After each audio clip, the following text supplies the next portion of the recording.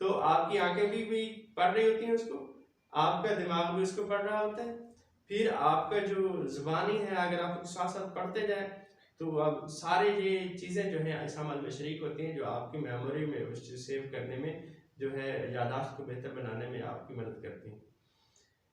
जब आप पढ़ रहे हों तो माहिरीन के मुताबिक हर 40 मिनट के बाद आपको कम से कम 10 यानी 1 से लेकर 10 मिनट तक का वक्फा करना चाहिए। यानी हर 40 मिनट बाद आपको 10 मिनट तक का वक्फा जो है वो आप जितना आप जो मुनासिब समझे वक्फा कर सकते हैं। अब इस वक्फे के दौरान आपने क्या करना है? मोबाइल देखना है, खेलना है या पढ़ना है? नहीं, कुछ भी नहीं करना। टीवी देखना है? नहीं।